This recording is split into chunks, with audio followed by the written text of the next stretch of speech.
تمام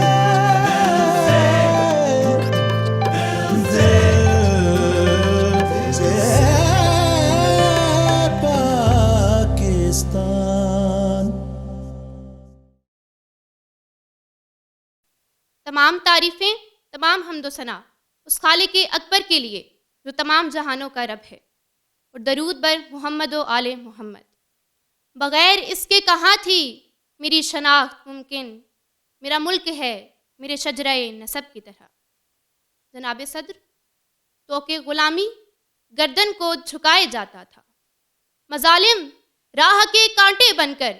ہر اٹھتے قدم کو لہو لہان کر رہے تھے، اور سانس لیتا بھی تو کیسے کہ ہر سانس میں اپنے پیاروں کے خون کی بو آتی تھی۔ اس ظلمت کی گھٹا میں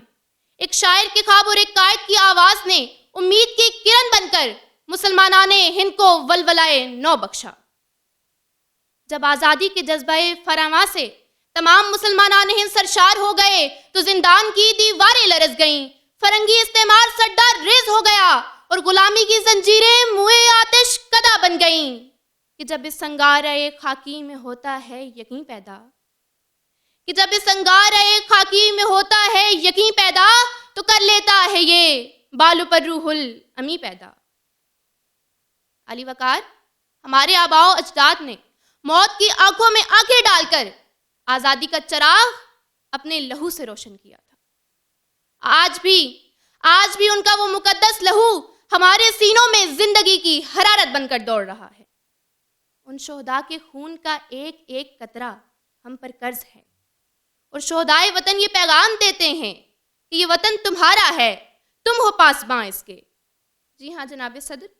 یہ میرا پاکستان ہے، یہ ہمارا پاکستان ہے، یہ ہم سب کی ذمہ داری ہے۔ ہمیں ہی اسی ظلمت شب کی تاریکیوں سے نکال کر صبح صادق کی کرنوں سے ہمکنار کرنا ہوگا۔ ہم نے ہی جہد مسلسل سے اسے افق کی بلندیوں تک پہنچانا ہے، کیونکہ نہ ذوق سوز پیدا کر نہ عشق ساز پیدا کر، نہ ذوق سوز پیدا کر نہ عشق ساز پیدا کر،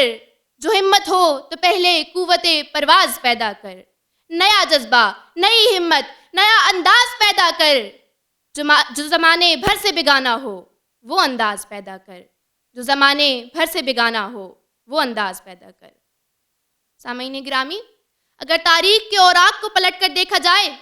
تو ایسے کئی نام یہ پیغام دیتے نظر آتے ہیں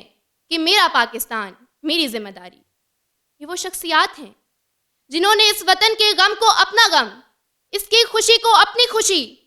اور اس کی بقا و سلامتی کو اپنا مقصد حیات اور ذمہ داری سمجھا۔ کبھی عبدالستار عیدی نے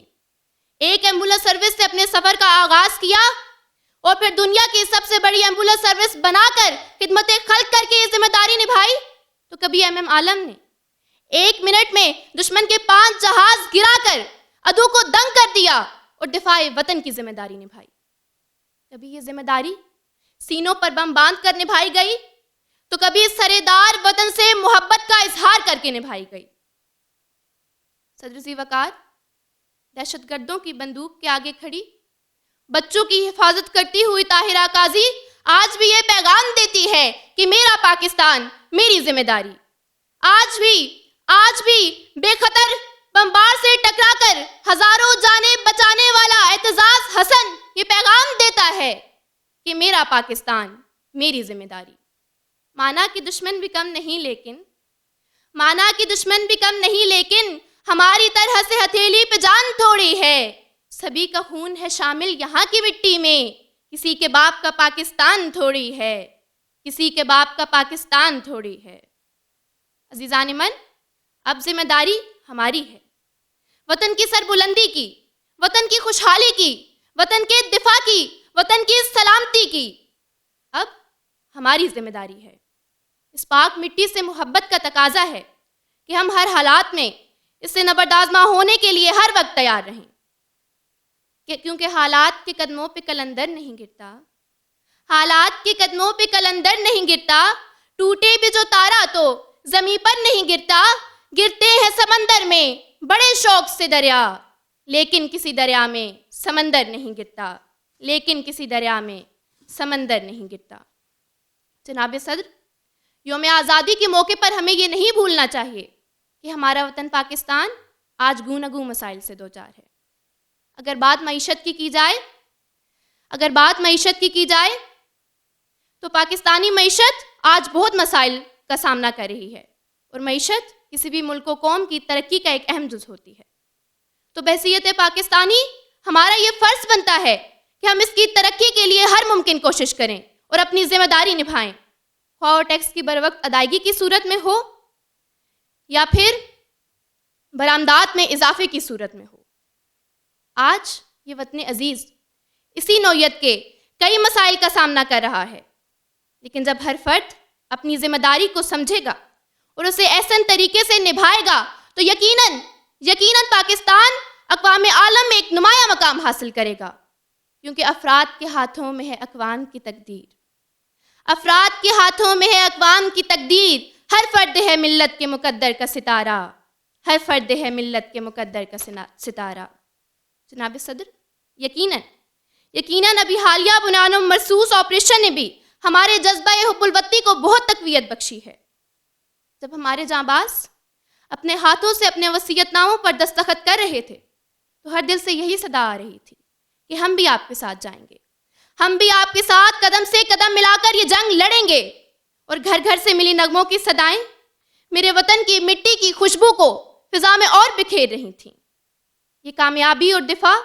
ہر ایک دل کی دھڑکنوں کی صداؤں سے نکلی ہوئی دعاؤں کی قبولیت کا ثمر تھی۔ عزیزان من، آئیے ہم اپنے ملک کی بقا کے لیے ایک زنجیر بن جائیں،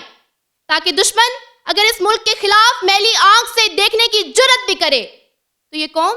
سیسا پلائی دیوار کی مانند اس کے سامنے کھڑی نظر آئے اور اپنی ذمہ داری نبھاتی نظر آئے، کیونکہ ہم ایک ہوئے تھے تو بنا تھا پاکستان، ہم ایک ہوئے تھے تو بنا تھا پاکستان، ہم ایک رہیں گے تو رہے گا پاکستان، ہم ایک رہیں گے تو رہے گا پاکستان، کیونکہ میرا وطن میری ذمہ داری ہے۔ جناب صدر، آزادی کی جنگ آج بھی جاری ہے۔ آج بھی وطن کو ہماری اتنی ہی ضرورت ہے جتنی 78 برس پہلے تھی۔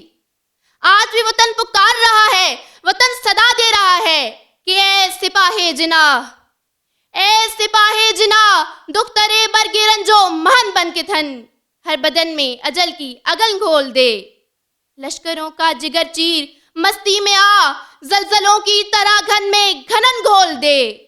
دشمنوں کے لہو کی ہر ایک موج میں، دشمنوں کے لہو کی ہر ایک موج میں اپنے ماتھے کی ہر ایک شکن گھول دے، اپنے ماتھے کی ہر ایک شکن گھول دے۔ یہ اب نہ روکو مجھے، اب نہ ٹوکو مجھے، آگے بڑھنا ہے اب، مجھ کو لڑنا ہے اب، اس وطن پہ جیا ہوں ہزاروں برس،